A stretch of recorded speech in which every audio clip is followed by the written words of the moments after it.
tu es déçu de toi-même. Cette sensation, tu la connais bien. Tu avais promis de changer, de faire mieux, d'être à la hauteur.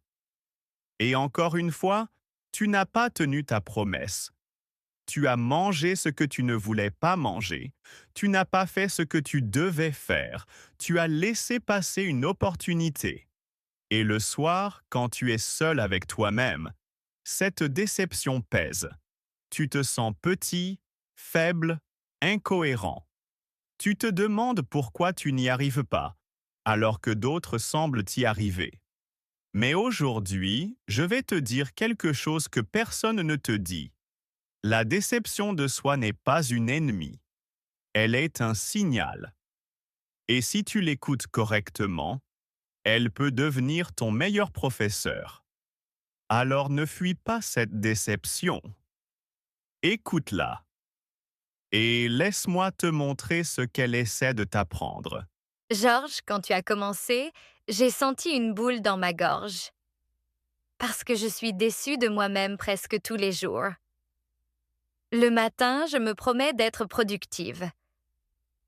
Le soir, je regarde ce que je n'ai pas fait et je me sens déçue. Je me dis que je ne suis pas fiable, pas sérieuse. Parfois, je me réveille la nuit avec cette sensation de gâchis. Alors oui, je suis déçue de moi. Mais est-ce que cette déception peut vraiment servir à quelque chose? Parce que pour l'instant, elle ne fait que me faire souffrir et me bloquer encore plus. Je comprends cette souffrance. Mais ce que tu vis est très commun. La déception de soi, c'est la différence entre ce que tu voulais faire et ce que tu as réellement fait. Plus cette différence est grande, plus la déception est forte. Et voilà le problème. La plupart des gens, face à cette déception, font deux erreurs. Soit ils se punissent en se traitant de nuls, ce qui renforce la honte et les paralyse. Soit ils fuient la déception en se distrayant, en oubliant, en faisant comme si de rien n'était. Mais ces deux réponses ne résolvent rien. La bonne réponse, c'est d'utiliser la déception comme un outil de diagnostic. Elle te dit, quelque chose ne va pas dans ta méthode, pas dans ta valeur. Et ça, c'est une information précieuse. Mais comment on utilise la déception comme un outil? Parce que moi, quand je suis déçue, je rentre dans une spirale. Je me dis, je suis nulle, puis pourquoi j'essaie même, puis de toute façon, ça ne changera jamais. Et après, je ne fais plus rien, ou je mange du chocolat pour me réconforter. Et le lendemain, c'est pire. C'est ce que j'appelle la spirale de la déception. Elle fonctionne comme ça. Action manquée, flèche. Déception, flèche. Autocritique, flèche, honte, flèche. Évitement, flèche. Nouvelle, action manquée. La déception, au lieu de te pousser à agir, te pousse à t'enfoncer. Pourquoi? Parce que tu as confondu deux choses. J'ai échoué et je suis un échec. La première est un fait. La seconde est une identité. Quand tu passes du fait à l'identité, la déception devient toxique. Je n'ai pas fait mon sport aujourd'hui est un fait. Je suis quelqu'un qui n'arrive jamais à faire son sport est une identité. Le fait peut être corrigé demain.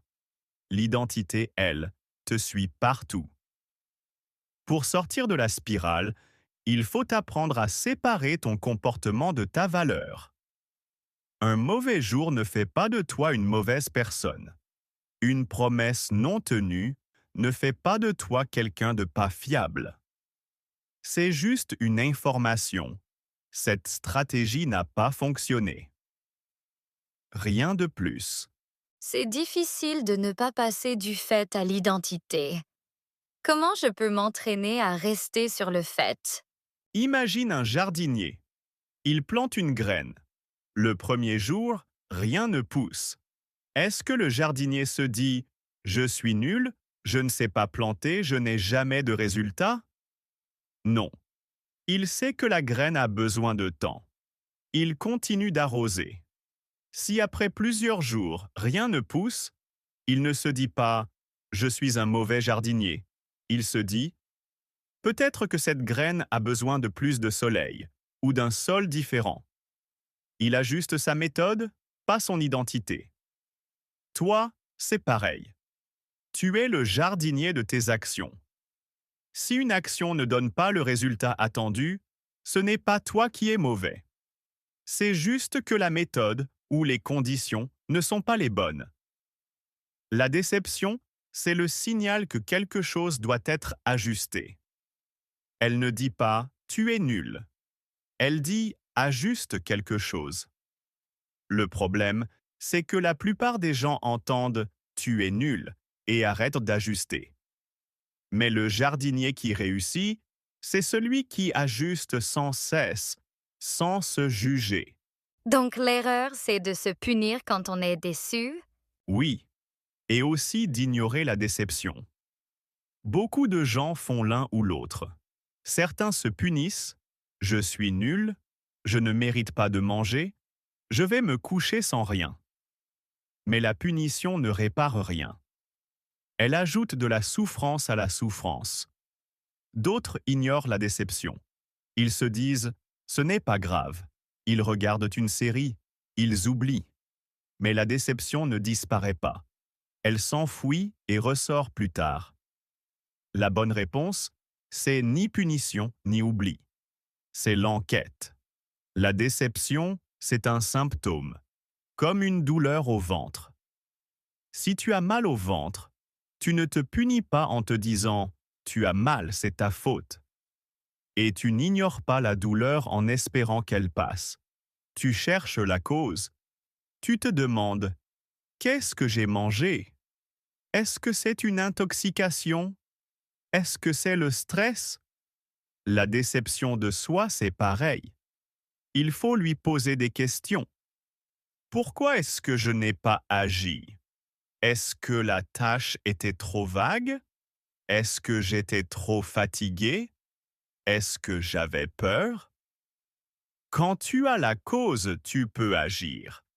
Sans cause, tu tournes en rond. La science a-t-elle quelque chose à dire sur la façon de gérer la déception de soi? Oui, il y a une chercheuse, Christine Neff, qui a beaucoup travaillé sur l'autocompassion. L'autocompassion, ce n'est pas se plaindre ou s'apitoyer. C'est se traiter avec la même gentillesse qu'on traiterait un ami qui a échoué. Ces études montrent que les personnes qui pratiquent l'autocompassion rebondissent plus vite après un échec et apprennent davantage de leurs erreurs. Pourquoi ? Parce qu'elles ne gaspillent pas leur énergie à se juger. Elles utilisent cette énergie pour comprendre et s'améliorer. Il y a aussi un biais cognitif qu'on appelle l'erreur fondamentale d'attribution. C'est un terme compliqué pour une idée simple. Quand on échoue, on a tendance à attribuer l'échec à notre personnalité « je suis nul », alors que quand les autres échouent, on attribue l'échec à la situation. Il a eu un mauvais jour. Cette erreur rend la déception plus dure qu'elle ne devrait l'être. Si tu pouvais te regarder comme tu regardes un ami, tu serais plus juste. Je n'ai pas réussi aujourd'hui à cause de la fatigue, pas parce que je suis incapable. Enfin, une étude sur les résolutions du Nouvel An a montré que 80% des gens abandonnent leurs résolutions avant février. Et ceux qui continuent ne sont pas ceux qui n'ont jamais échoué. Ce sont ceux qui, après un échec, se sont dit « c'était juste un jour sans » et ont repris le lendemain. La différence, c'est la réponse à la déception. Est-ce que les auteurs que tu cites souvent parlent de la déception de soi? Absolument. James Clear dit « Vous ne pouvez pas échouer si vous ne considérez pas l'échec comme un résultat. Considérez-le plutôt comme une information. » C'est une façon radicale de voir les choses. Si tu transformes j'ai échoué en j'ai reçu l'information que cette approche ne fonctionne pas, la déception perd sa charge émotionnelle. Carol Dweck, avec son travail sur le mindset, dit dans un état d'esprit fixe, l'échec vous définit. Dans un état d'esprit de développement, l'échec vous informe. C'est exactement ça.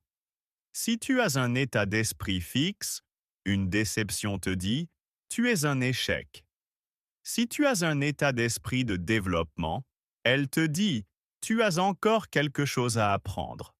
Et Brené Brown, qui travaille sur la vulnérabilité et la honte, dit une phrase très forte. La honte a besoin de 3 choses pour prospérer: le secret, le silence et le jugement. Quand tu es déçu de toi-même et que tu gardes cette déception pour toi, que tu n'en parles à personne, que tu te juges sévèrement, la honte grandit. Mais si tu brises le secret, si tu nommes ta déception, si tu arrêtes de te juger, la honte diminue. Parler à quelqu'un de sa déception, ou même l'écrire dans un carnet, ça enlève une grande partie de son pouvoir. Donc, au lieu de cacher ma déception, je devrais la regarder en face et la nommer? Oui, et c'est contre-intuitif. On pense que regarder la déception va la rendre plus grande. Mais en réalité, la fuir la rend plus grande. L'affronter, la nommer, l'analyser, ça la réduit. Parce que tu passes de je suis une déception à j'ai une déception. La première est une identité. La seconde est une émotion passagère. Je vais te donner un exemple tout frais. Hier, j'avais décidé de me lever à 7 heures pour travailler sur un projet avant le boulot. Mon réveil a sonné, je l'ai éteint et je me suis rendormie jusqu'à 8h30. Je me suis réveillée tellement déçue de moi.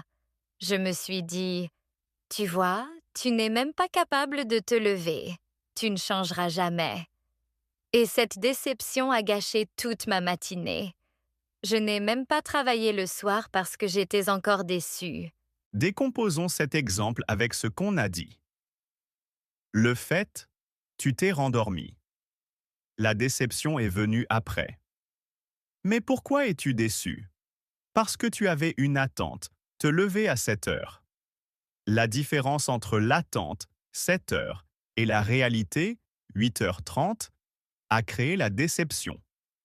Maintenant, au lieu de te dire « je ne changerai jamais », pose-toi des questions d'enquête. Pourquoi as-tu éteint le réveil? Étais-tu très fatigué? Avais-tu mal dormi? Le réveil était-il trop brutal? L'objectif de 7 heures était-il réaliste?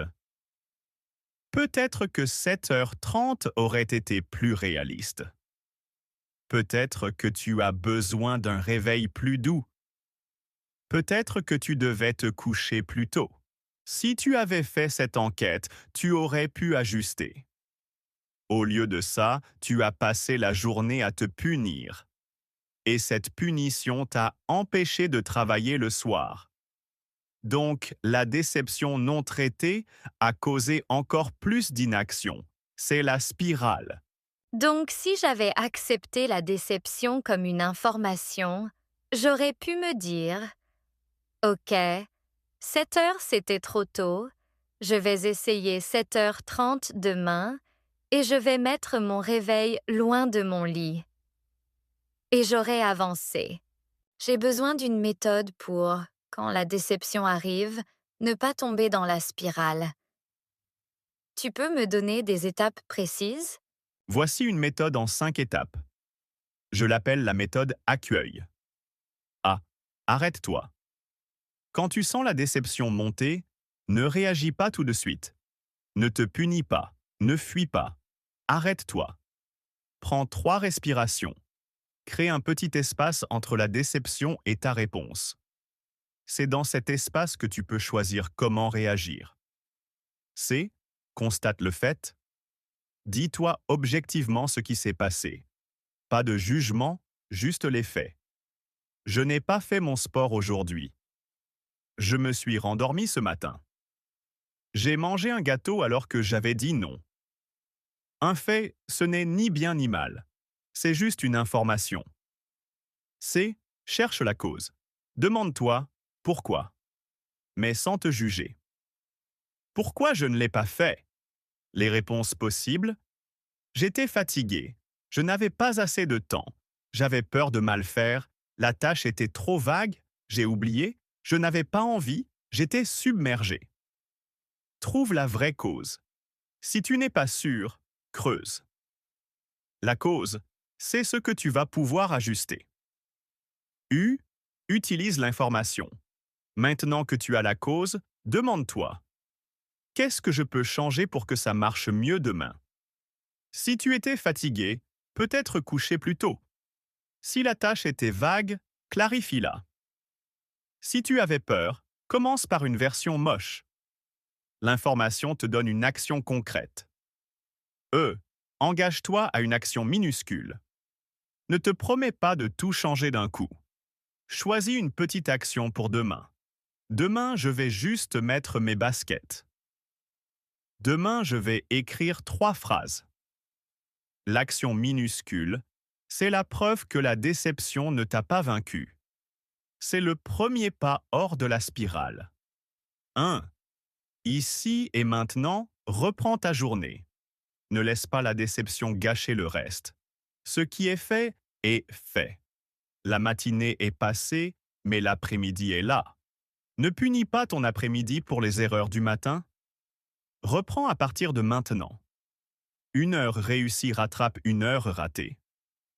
L. Libère-toi du jugement. Répète-toi: je ne suis pas mes actions manquées. Je suis la personne qui apprend à ajuster. Cette phrase, dis-la plusieurs fois. Elle change l'identité. Cette méthode me plaît. Mais il y a des moments où la déception est énorme. Par exemple, après un gros échec, ou quand on est déçu de soi sur des choses importantes, comme une relation ou une carrière. Prenons ces scénarios. Quand la déception est énorme, la première chose à faire est de reconnaître la grandeur de l'émotion. Ne dis pas «ce n'est pas grave». Dis «c'est très grave pour moi et c'est normal de le sentir». Ensuite, applique la méthode accueil, mais avec des actions encore plus petites. Après un gros échec, ne cherche pas à tout réparer. Cherche juste une action minuscule pour avancer d'1 millimètre. Par exemple, après avoir échoué un examen important, l'action minuscule pourrait être envoyer un message à un professeur pour demander un rendez-vous. Pas tout réviser, juste un message. Quand la déception concerne une relation, c'est souvent lié à des attentes non réalistes envers soi-même. On se dit: j'aurais dû être meilleur, plus patient, plus présent. Là encore, la méthode accueil aide. Constatez le fait: je n'ai pas été patient hier soir. Cherchez la cause: j'étais fatigué et stressé. Utilisez l'information: la prochaine fois que je suis fatigué, je préviendrai que j'ai besoin d'un moment avant de parler. Et l'action minuscule: aujourd'hui, je vais m'excuser simplement sans me justifier. Quand la déception est chronique, qu'elle dure depuis des semaines ou des mois, c'est souvent le signe qu'il faut revoir les attentes. Peut-être que tes objectifs sont trop élevés pour ton état actuel. Peut-être que tu te compares à des gens qui ont des circonstances différentes. Dans ce cas, l'action minuscule pourrait être de réécrire tes objectifs à la baisse temporairement. Il n'y a pas de honte à ajuster ses objectifs. Un objectif ajusté n'est pas un échec, c'est une intelligence. Si j'applique tout ça, est-ce que je deviendrai quelqu'un de différent? Quelqu'un qui n'est plus déçu de lui-même? Non, tu seras toujours déçu parfois. La déception ne disparaît pas. Ce qui change, c'est ta relation avec elle. Au lieu de te définir par tes déceptions, Tu te définis par ta capacité à les traverser. L'identité n'est pas quelqu'un qui n'échoue jamais. L'identité, c'est quelqu'un qui, après l'échec, se relève et ajuste. James Clear le dit très bien. Tu ne deviens pas fort parce que tu n'as jamais échoué. Tu deviens fort parce que tu continues après l'échec. La force, ce n'est pas l'absence de déception. C'est la présence de l'action après la déception. Carol Dweck ajouterait: les personnes avec un état d'esprit de développement ne sont pas déçues moins souvent. Elles sont simplement moins définies par leur déception. Elles savent que la déception est temporaire et qu'elle contient une leçon. Donc mon identité pourrait devenir quelqu'un qui utilise sa déception pour s'ajuster. Pas quelqu'un qui n'est jamais déçu. Exactement. Et cette identité, elle est à la fois plus réaliste et plus puissante, parce qu'elle ne te demande pas d'être parfaite. Elle te demande juste d'être curieuse et persévérante. Georges, cette conversation m'a appris quelque chose de précieux. Je pensais que la déception était mon ennemie, celle qui me rappelait mes échecs. Maintenant, je vois qu'elle peut être mon alliée, si je l'écoute correctement. Elle me dit où j'ai besoin d'ajuster. Elle ne me dit pas qui je suis. Alors retiens ceci, Emma. Tu es déçue de toi-même? Écoute ça. La déception n'est pas une condamnation, c'est une information. Elle ne dit pas « tu es nul ». Elle dit « quelque chose ne va pas dans ta méthode ». Arrête de te punir. Arrête de fuir. Accueille la déception. Constate le fait. Cherche la cause. Ajuste une petite chose. Et reprends. Ceux qui réussissent ne sont pas ceux qui ne sont jamais déçus. Ce sont ceux qui, déçus, continuent. Tu ne deviens pas parfait. Tu deviens résilient. Et la résilience, elle commence ici. Par le choix d'écouter ta déception, pas de la subir. Je vais essayer. Ce soir, au lieu de ruminer sur ce que je n'ai pas fait, je vais prendre mon carnet. Je vais écrire un fait, chercher une cause et trouver une petite action pour demain. Juste une. C'est ça. Une petite action.